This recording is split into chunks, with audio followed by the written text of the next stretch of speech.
नीति वचन की किताब पर एक नजर। राजा सुलेमान ने ज्यादातर नीति वचन रचे। सुलेमान ईसा पूर्व 1037 में इस्राएल का राजा बना। यहोवा ने उसे बहुत बुद्धि दी।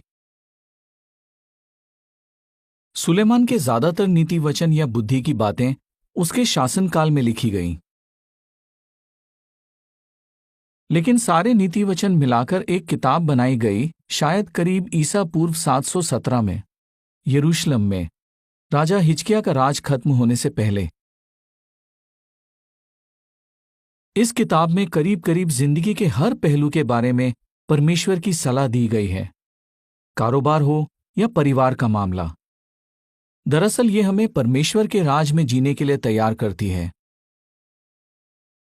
इसमें 31 अध्याय हैं और इसे 5 भागों में बांटा जा सकता है। पहले 3 भाग सुलेमान के माने जाते हैं। पहला भाग है अध्याय 1 से 9। इस भाग में एक पिता अपने बेटे को अलग अलग विषयों पर सलाह देता है। पिता बेटे को बताता है कि गलत इच्छाएं पूरी करने के अंजाम बुरे होते हैं, लेकिन परमेश्वर की बुद्धि पर भरोसा करने से आशीषें मिलती हैं। भाग 2 को सुलेमान के नीति वचन कहा गया है और भाग 3 को सुलेमान के नीति वचन, जिनकी नकल राजा हिजकिय्याह के आदमियों ने तैयार की। दोनों में छोटी छोटी मगर दमदार बातें कही गई हैं। कई नीति वचन बताते हैं कि हम में कौन से ऐब नहीं होने चाहिए और कौन सी खूबियां होनी चाहिए। ऐसी कई बातें हैं, जैसे आलसी ना हो बल्कि मेहनती हों, स्वार्थी ना हो बल्कि दरिया दिल हों। इस तरह की बातें आसानी से समझ में भी आती हैं और हमें सीख भी मिलती है। इन 2 भागों में सुलेमान के 500 से ज्यादा नीति वचन हैं। क्या आप जानते हैं, बाइबल बताती है कि राजा सुलेमान ने 3000 नीति वचन कहे और 1005 गीत रचे।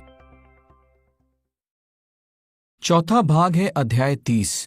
इसे आगूर ने लिखा। उसने 4-4 उदाहरण देकर बातें समझाईं जिनसे परमेश्वर की बुद्धि झलकती है। जैसे 4 ऐसे जीव हैं जो छोटे हैं पर उनमें सहज बुद्धि है। आखिरी अध्याय लमूएल ने लिखा।